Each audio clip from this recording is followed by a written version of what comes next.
Assalamualaikum warahmatullahi wabarakatuh. Hai teman-teman, kami dari kelompok 8 yang beranggotakan Khadijah Amalia Riswanti, Ayu Laili Nurrohmawati, Gina Agisna, dan Firda Fauziah akan memaparkan materi mengenai manajemen keselamatan dan kesehatan kerja atau manajemen K3. Silahkan disimak ya.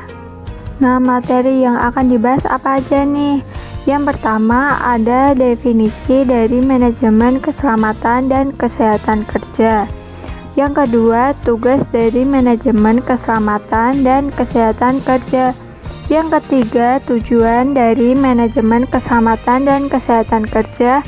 Dan yang keempat, menjelaskan manfaat dari manajemen keselamatan dan kesehatan kerja. Langsung saja kita ke materi yang pertama. Yang pertama ada definisi dari keselamatan dan kesehatan kerja atau K3. K3 merupakan singkatan dari keselamatan dan kesehatan kerja. Menurut Permenaker nomor 5 tahun 1996 mengenai sistem manajemen keselamatan dan juga kesehatan kerja atau sistem K3 merupakan bagian dari sistem secara keseluruhan yang meliputi bagian dari struktur organisasi, perencanaan, tanggung jawab, pelaksanaan, prosedur, proses dan sumber daya yang dibutuhkan bagi pengembangan, penerapan, pencapaian, pengkajian, dan pemeliharaan kebijakan keselamatan dan juga kesehatan kerja, yang mana hal tersebut dilakukan dalam rangka untuk pengendalian resiko yang berkaitan dengan kegiatan kerja untuk terciptanya tempat kerja yang aman, efisien, dan produktif. Keselamatan kerja merupakan keselamatan yang bertalian dengan mesin, pesawat, alat kerja, bahan dan pengolahannya, landasan tempat kerja dan lingkungannya, serta cara-cara melakukan pekerjaan. Keselamatan kerja juga dapat diartikan sebagai suatu usaha yang dilakukan untuk menciptakan lingkungan kerja yang aman serta untuk mencegah adanya kecelakaan yang mungkin terjadi di lingkungan kerja. Kesehatan kerja merupakan suatu kondisi atau keadaan dari tubuh atau badan yang terlindungi dari berbagai macam penyakit atau gangguan yang diakibatkan dari pekerjaan yang dilakukan.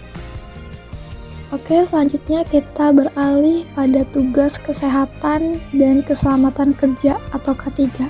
Jadi, manajemen kesehatan dan keselamatan kerja merupakan segala kegiatan untuk menjamin dan melindungi kesehatan dan keselamatan tenaga kerja melalui upaya pencegahan kecelakaan kerja dan penyakit akibat kerja. Keselamatan dan kesehatan kerja adalah himbauan keamanan dan bekerja agar terhindar dari kecelakaan dan penyakit akibat kerja. Dan himbauan ini adalah salah satu himbauan penting yang harus diterapkan oleh semua perusahaan.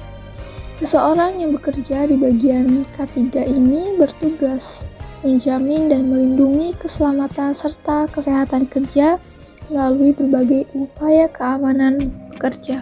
Beberapa hal yang mungkin bisa dilakukan oleh bagian K3 ini adalah mencegah kecelakaan seperti kebakaran, cedera, atau hal-hal lain yang dapat membahayakan pekerja. Bagian keselamatan dan kesehatan kerja bertanggung jawab memberikan pencegahan, arahan, dan pertolongan jika terjadi hal yang tidak diinginkan terhadap karyawannya. Bagian keselamatan dan kesehatan kerja bisa memberikan alat pelindung diri bagi pegawai saat melakukan pekerjaan. Selanjutnya, kita beralih pada fungsi dari keselamatan dan kesehatan kerja. Jadi, ketiga ini mempunyai fungsi untuk perusahaan dan juga untuk negara. Yang pertama, fungsi kesehatan dan keselamatan kerja untuk perusahaan. Yang pertama, perusahaan dapat melindungi pekerjanya dan fasilitas produksi dari kecelakaan kerja ataupun penyakit akibat kerja. Yang kedua, perusahaan dapat mengurangi lost time akibat kecelakaan yang terjadi karena kecelakaan kerja. Ketiga, perusahaan dapat mengurangi dari tingginya biaya atau tagihan asuransi. Yang keempat, perusahaan dapat patuh terhadap regulasi terkait dengan keselamatan dan kesehatan kerja. Yang kelima, perusahaan mendapat citra positif karena penerapan keselamatan dan kesehatan kerja, baik dari pekerja, keluarga pekerja, masyarakat, dan juga negara. Selanjutnya, fungsi keselamatan dan kesehatan kerja bagi negara. Yang pertama, negara dapat melindungi tenaga kerjanya. Yang kedua, negara dapat melaksanakan kesepakatan internasional yang telah disepakati. Yang ketiga, negara mendapatkan citra positif terhadap perlindungan tenaga kerjanya dari masyarakat dan juga internasional. Yang selanjutnya, negara dapat terus menggerakkan perekonomian. Negara dapat terlindungi dari ketidakstabilan politik akibat isu kecelakaan kerja atau penyakit akibat kerja. Dan yang terakhir, negara dapat mengurangi biaya yang ditimbulkan pembayaran asuransi milik negara kepada pekerja yang mengalami kecelakaan kerja atau penyakit akibat kerja. Baik, poin selanjutnya ada tujuan dari manajemen keselamatan dan kesehatan kerja. Nah, tujuan yang hendak dicapai dalam program keselamatan kerja perusahaan adalah upaya untuk mencegah terjadinya kecelakaan kerja yang terkait dengan pekerjaan yang dilaksanakannya atau dijalankannya. Nah, manajemen kesehatan pada perusahaan bertujuan untuk memelihara kesejahteraan seseorang secara keseluruhan, yaitu menurut Mathis dan Jackson. Keselamatan kerja diartikan sebagai keselamatan kerja yang terkait dengan alat kerja, mesin, proses pengelolaan tempat kerja, lingkungannya, serta sistem melakukan pekerjaan. Tujuan penerapan keselamatan kerja pada tingkat perusahaan adalah 1. Mencegah dan atau mengurangi kecelakaan kerja, penyakit akibat kerja, kebakaran, peledakan, dan pencemaran lingkungan. 2. Mengamankan mesin, pesawat, instalasi, peralatan kerja, bahan baku, dan hasil produksi. 3. Menciptakan lingkungan dan tempat kerja yang bersih, sehat, nyaman, dan aman. Dan 4. Meningkatkan produktivitas kerja atas dasar tingkat keselamatan kerja yang tinggi. Kemudian ada tujuan ketiga pada tingkat perusahaan secara khusus, ialah bahwa perusahaan harus menjunjung tinggi kesehatan, keselamatan, dan kesejahteraan para pekerja. Bekerja dengan selamat lebih diutamakan daripada hasil produksi. Tujuan keselamatan kerja adalah sebagai berikut. 1. Melindungi tenaga kerja atas hak keselamatan dalam melakukan pekerjaan untuk kesejahteraan hidup dan meningkatkan produksi serta produktivitas nasional. 2.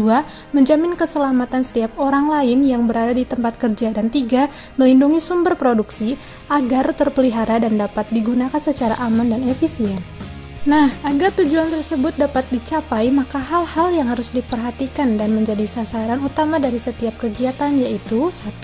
Memelihara kondisi kerja yang aman dan sehat. 2. Mematuhi setiap asas dan prosedur yang dirancang untuk mencegah terjadinya kecelakaan dan gangguan kesehatan.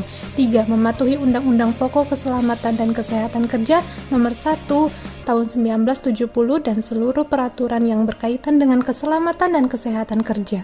Baik, dari uraian di atas dapat diambil garis besar bahwa tujuan utama dari keselamatan dan kesehatan kerja adalah sedapat mungkin memberikan jaminan kondisi kerja yang aman dan sehat kepada setiap karyawan dan untuk melindungi sumber daya manusianya. Dengan demikian, maksud dan tujuan tersebut adalah bagaimana melakukan suatu upaya dan tindakan pencegahan untuk memberantas penyakit dan kecelakaan akibat kerja. Bagaimana upaya pemeliharaan serta peningkatan kesehatan gizi, serta bagaimana mempertinggi efisiensi dan kinerja karyawan sehingga tujuan perusahaan dapat tercapai dengan baik. Materi yang berikutnya yaitu mengenai manfaat manajemen K3.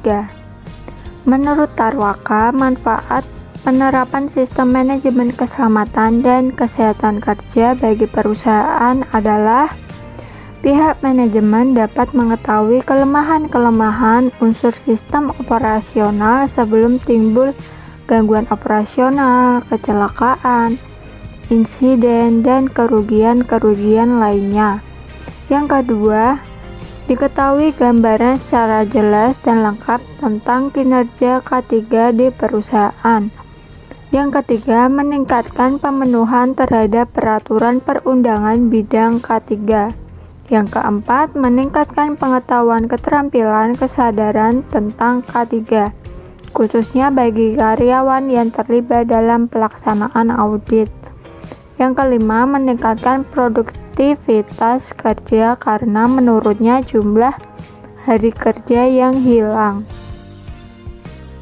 Adapun manfaat mengenai pelaksanaan program manajemen K3 dengan baik adalah sebagai berikut: meningkatkan efisiensi dan kualitas pekerja yang lebih komitmen, tingkat kompensasi pekerja dan pembayaran langsung yang lebih rendah karena menurunnya pengajuan klaim akibat dari terjadinya kecelakaan kerja, fleksibilitas dan adaptabilitas yang lebih besar sebagai akibat dari partisipasi dan ras kepemilikan, rasio seleksi tenaga kerja yang lebih baik karena meningkatkan citra perusahaan.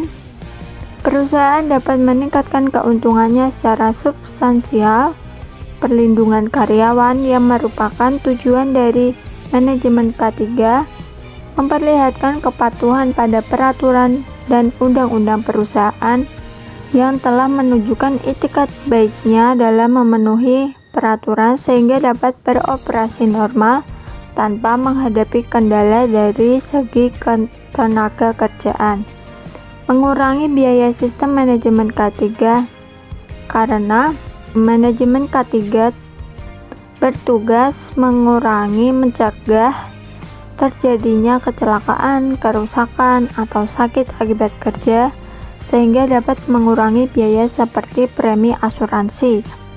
Membuat sistem manajemen yang efektif, adanya prosedur yang terdokumentasi, maka segala aktivitas dan kegiatan yang terjadi akan terorganisir, terarah, dan berada dalam koridor yang teratur. Yang terakhir, meningkatkan kepercayaan dan kepuasan pelanggan. Dengan adanya pengakuan penerapan sistem manajemen K3, citra organisasi terhadap kinerjanya akan semakin meningkat, dan tentu ini akan berdampak kepada peningkatan kepercayaan pelanggan. Materi yang berikutnya mengenai aspek keselamatan dan kesehatan kerja. Yang pertama ada safety psychology, terdiri dari 6 faktor antara lain laporan dan statistik kecelakaan, yaitu jumlah kecelakaan yang terjadi di tempat kerja. Hal ini dibutuhkan untuk mengetahui potensi terjadinya kecelakaan kerja dan cara mengantisipasinya.